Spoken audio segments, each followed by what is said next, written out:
was now near the calling season, and the nights grew keen with excitement. Now and then as I fished, or followed the brooks, or prowled through the woods in the late afternoon, the sudden bellow of a cow moose would break upon the stillness, so strange and uncertain in the thick coverts that I could rarely describe, much less imitate, the sound, or even tell the direction whence it had come. Under the dusk of the lake shore, I would sometimes come upon a pair of the huge animals, the cow restless, wary, impatient, the bull now silent as a shadow, now ripping and rasping the torn velvet from his great antlers among the alders, and now threatening and browbeating every living thing that crossed his trail, and even the unoffending bushes, in his testy humor.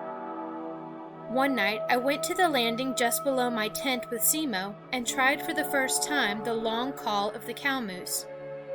He and Noel refused absolutely to give it, unless I should agree to shoot the ugly old bull at sight.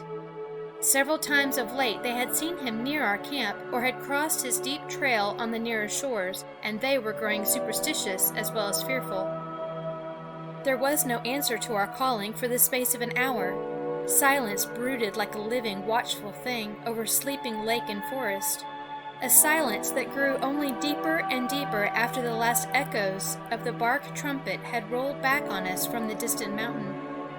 Suddenly Simo lowered the horn, just as he had raised it to his lips for a call. "Moose near," he whispered. "How do you know?" I breathed, for I had heard nothing. "Don't know how, just know," he said solemnly. An Indian hates to be questioned, as a wild animal hates to be watched. As if in confirmation of his opinion, there was a startling crash and plunge across the little bay over against us, and a bull moose leapt the bank into the lake within 50 yards of where we crouched on the shore. Shoot 'em, quick!" cried Simo, and the fear of the old bull was in his voice. For answer there came a grunt from the moose, a ridiculously small, squeaking grunt, like the voice of a penny trumpet, as the huge creature swung rapidly along the shore in our direction. Young bull, lil fool moose," whispered Simo, and breathed a soft, questioning "hoo-hoo" through the bark horn to bring him nearer. He came close to where we were hidden, then entered the woods and circled silently about our camp to get our wind. In the morning his tracks, within 5 feet of my rear tent pole, showed how little he cared for the dwelling of man. But though he circled back and forth for an hour, answering Simo's low call with his ridiculous little grunt, he would not show himself again on the open shore. I stole up after a while to where I had heard the last twig snap under his hoofs. Simo held me back, whispering of danger, but there was a question in my head which has never received a satisfactory answer. Why does a bull come to a call anyway? It is held generally, and with truth, I think, that he comes because he thinks the sound is made by a cow moose. But how his keen ears could mistake such a palpable fraud is the greatest mystery in the woods. I have heard a score of hunters and Indians call, all differently, and have sometimes brought a bull into the open at the wail of my own bark trumpet. But I have never yet listened to a call that has any resemblance to the bellow of a cow moose as I have often heard it in the woods.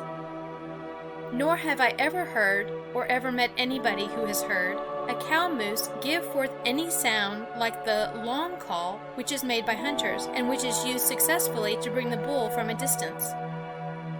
Others claim, and with some reason, that the bull, more fearless and careless at this season than at other times, comes merely to investigate the sound, as he and most other wild creatures do with every queer or unknown thing they hear.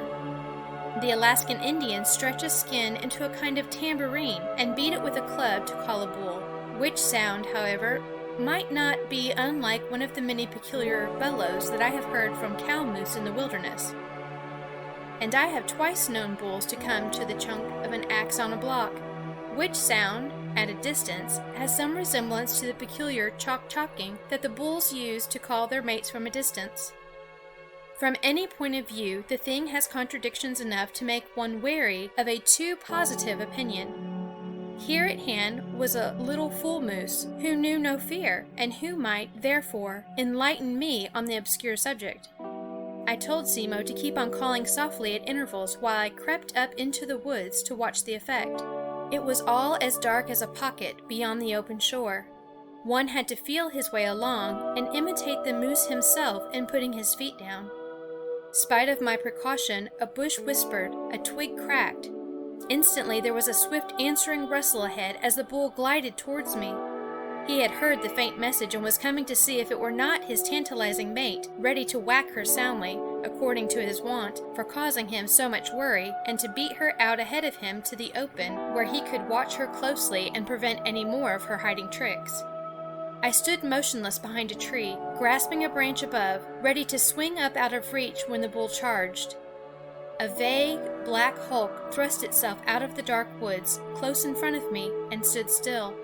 Against the faint light, which showed from the lake through the fringe of trees, the great head and antlers stood out like an upturned root. But I had never known a living creature stood there, were it not for a soft, clucking rumble that the bull kept going in his throat. A ponderous kind of love note, intended, no doubt, to let his elusive mate know that he was near. He took another step in my direction, brushing the leaves softly, a low, whining grunt telling of his impatience. 2 more steps, and he must have discovered me, when fortunately an appealing gurgle and a measured plop, plop, plop, like the feet of a moose falling in shallow water, sounded from the shore below, where Simo was concealed. Instantly the bull turned and glided away, a shadow among the shadows. A few minutes later I heard him running off in the direction whence he had first come. After that the twilight always found him near our camp. He was convinced that there was a mate hiding somewhere near, and he was bound to find her. We had only to call a few times from our canoe, or from the shore, and presently we would hear him coming, blowing his penny trumpet, and at last see him break out upon the shore with a crashing plunge to waken all the echoes. Then, one night as we lay alongside a great rock in deep shadow, watching the puzzled young bull as he ranged along the shore in the moonlight, Simo grunted softly to call him nearer. At the sound, a larger bull, that we had not suspected, leapt out of the bushes close beside us with a sudden, terrifying plunge and splash straight at the canoe. Only the quickest kind of work saved us. Simo swung the bow off with a startled grunt of his own, and I paddled away, while the bull, mistaking us in the dim light for the exasperating cow that had been calling and hiding herself for a week, followed after us into deep water. There was no doubt whatever that this moose, at least, had come to what he thought was the call of a mate. Moonlight is deceptive beyond a few feet, so when the low grunt sounded in the shadow of the great rock, he was sure he had found the coy creature at last, and broke out of his concealment, resolved to keep her in sight and not to let her get away again. That is why he swam after us. Had he been investigating some new sound or possible danger, he would never have left the land, where alone his great power and his wonderful senses have full play. In the water he is harmless, as most other wild creatures are.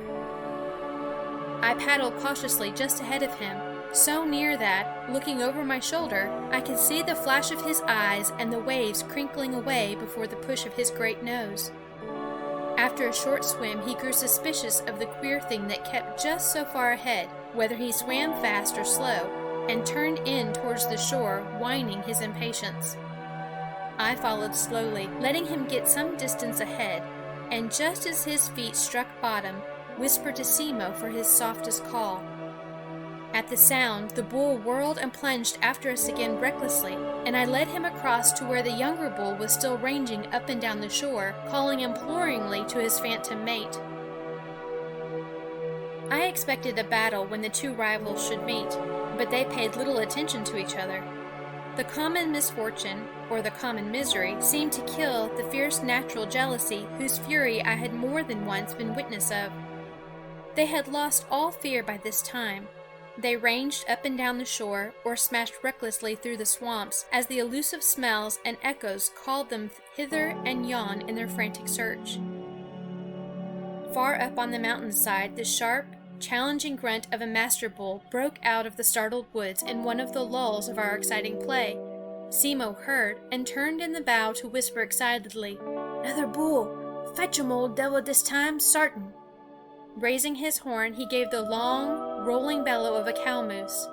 A fiercer trumpet call from the mountainside answered. Then the sound was lost in the crash, crash of the first two bulls as they broke out upon the shore on opposite sides of the canoe. We gave little heed now to the nearer play. Our whole attention was fixed on a hoarse grunting roar. Ooh, ooh, ooh, ee, run, with a rattling, snapping crash of underbrush for an accompaniment. The younger bull heard it, listened for a moment, like a great black statue under the moonlight, then he glided away into the shadows under the bank. The larger bull heard it, threw up his great head defiantly, and came swinging along the shore, hurling a savage challenge back on the echoing woods at every stride. There was an ominous silence up on the ridge where, a moment before, all was fierce commotion. Sima was silent too. The uproar had been appalling, with the sleeping lake below us and the vast forest, where silence dwells at home, stretching up and away on every hand to the skyline. But the spirit of mischief was tingling all over me as I seized the horn and gave the low, appealing grunt that a cow would have uttered under the same circumstances. Like a shot, the answer was hurled back, and down came the great bull. Smash, crack, run, till he burst like a tempest out on the open shore, where the second bull, with a challenging roar, leapt to meet him. Sima was begging me to shoot, telling me excitedly that Old Devil, as he called him, would be more dangerous now than ever if I let him get away. But I only drove the canoe in closer to the splashing, grunting uproar among the shadows under the bank. There was a terrific duel underway when I swung the canoe alongside a moment later. The bulls crashed together with a shock to break their heads. Mud and water flew over them. Their great antlers clashed and rang like metal blades as they pushed and tugged, grunting like demons in the fierce struggle. But the contest was too one-sided to last long. The big bull that had almost killed me, but in whom I now found myself taking an almost savage pride, had smashed down from the mountain in a frightful rage and with a power that nothing could resist. With a quick lunge, he locked antlers in the grip he wanted. A twist of his massive neck and shoulders forced the opposing head aside, and a mighty spring of his crouching haunches finished the work. The second moose went over with a plunge like a bolt-struck pine. As he rolled up to his feet again, the savage old bull jumped for him and drove the brow antlers into his flanks. The next moment, both bulls had crashed away into the woods, one swinging off in giant strides through the crackling underbrush for his life. The other, close behind, charging like a battering ram into his enemy's rear, grunting like a huge wild boar in his rage and exultation.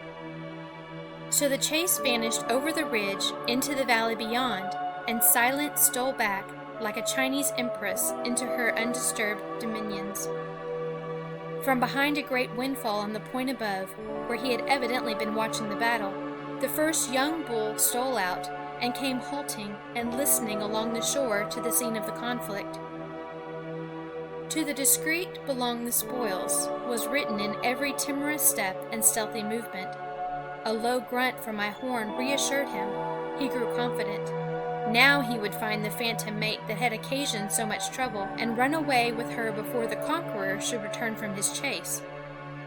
He swung along rapidly, rumbling the low call in his throat.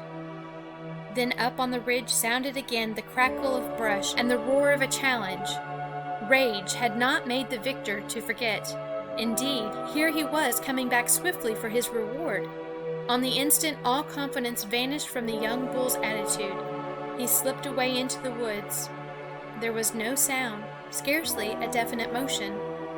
A shadow seemed to glide away into the darker shadows. The underbrush closed softly behind it, and he was gone. Next morning at daybreak, I found my old bull on the shore, a mile below, and with him was the great cow that had hunted me away from her little one. The youngster was well grown and sturdy now, but still he followed his mother obediently, and the big bull had taken them both under his protection. I left them there undisturbed, with the thought of the mighty offspring that shall some day come smashing down from the mountain to delight the heart of a camper or hunter, and set his nerves a-tingle, when the lake shall again be visited, and the roar of a bark trumpet roll over the sleeping lake and the startled woods. Let them kill who will. I have seen Umquanaeus the mighty, as he was before fear came, and am satisfied.